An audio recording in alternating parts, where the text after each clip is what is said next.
ఆంధ్రప్రదేశ్ రాష్ట్ర కాంగ్రెస్ పార్టీ అధ్యక్షురాలు శ్రీమతి షర్మిల గారు వైఎస్ఆర్ కాంగ్రెస్ పార్టీ పాలన గురించి, మా ప్రభుత్వ పనితీరు గురించి, గౌరవ మా ముఖ్యమంత్రి గారి గురించి వారు చేసిన విమర్శలు పూర్తిగా స్వార్థపూరితమైనటివే తప్ప చిత్తశుద్ధితో నిజాయితీగా మాట్లాడిన మాటలు కాదు. కేవలం రాజకీయ ప్రాబల్యం కోసం చేసిన ప్రయత్నమే. ఈ సందర్భంగా షర్మిల గారిని కూడా మేము కొన్ని ప్రశ్నలు అడగాల్సిన పరిస్థితి ఉంది.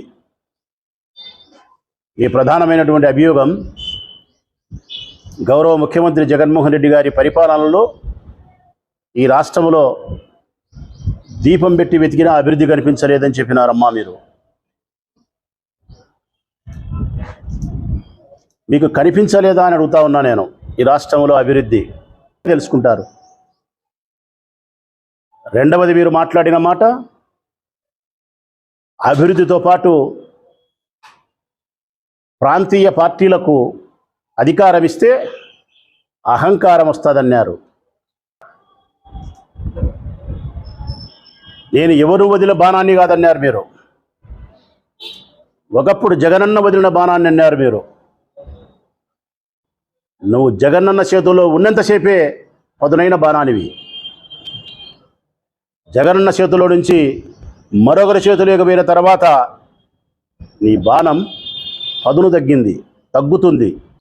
సోనియమ్మ, రాహుల్ గాంధీ ఆడే నాటకంలో కీలుబొమ్మ అయిపోయినావు. ఎవరికో లాభం చేసేదానికి, ఎవరో ఆడిచ్చినట్టు ఆడడానికి ఈ రాష్ట్రానికి వచ్చినావు తెలంగాణ నుంచి. ఒక్క మాట అయితే ప్రజలకు స్పష్టంగా చెప్తా ఉన్నా, షర్మిలమ్మ గారికి కూడా చెప్తా ఉన్నా, ఈ ఆంధ్రప్రదేశ్ రాష్ట్రంలో ఏమాత్రమే కానీ ఉనికి లేదు కాంగ్రెస్ పార్టీకి. ఎందుకంటే ఈ రాష్ట్రాన్ని రెండు ముక్కలు చేసి, మా మనసును గుండెను రెండు భాగాలు చేసి, సంవత్సరం రోజులు రోడ్డు మీద తల్లులం పిల్లలం మేము ఉద్యమాలు చేస్తే కూడా కనికరం లేని సోనియమ్మ చీల్చి పారేసింది మమ్మల్ని. మా మనసును చంపేసింది ఆ రోజే మా మనసు చచ్చింది, కాంగ్రెస్ పార్టీ రాష్ట్రంలో చచ్చింది. అట్టి ఏమాత్రమే ఉనికి లేని కాంగ్రెస్ పార్టీ కోసం నవ్వొచ్చేది ఏంటంటే, రాజకీయ ఉనికిని పూర్తిగా తెలంగాణలో కోల్పోయిన షర్మిలమ్మకు పెత్తనం. ఇది ఆశ్చర్యం. తెలంగాణలో రాజకీయ ఉనికిని కోల్పోయిన షర్మిలమ్మ ఏమాత్రం ఉనికి లేని కాంగ్రెస్ పార్టీని రాష్ట్రంలో బ్రతికిస్తుందంట, వైఎస్ఆర్ కాంగ్రెస్ పార్టీని గద్దె దించుతుందంట. కాబట్టి జగనన్న పరిపాలనను తప్పుపట్టడానికి కావలసినటువంటి స్థాయి కానీ అర్హత కానీ మీకు లేదని నా అభిప్రాయం. కాంగ్రెస్ పార్టీ ఆంధ్రప్రదేశ్ రాష్ట్ర అధ్యక్షురాలుగా మాత్రమే చూస్తాం. నేటి నుంచి రాజశేఖర రెడ్డి బిడ్డగా మేము చూడదలుచుకోలేదు. ఇక మీ అన్నను జైల్లో 16 నెలలు పెట్టింది. మీ అన్నను ఓడించేదాని కోసమే రాష్ట్రాన్ని రెండు ముక్కలు చేసింది.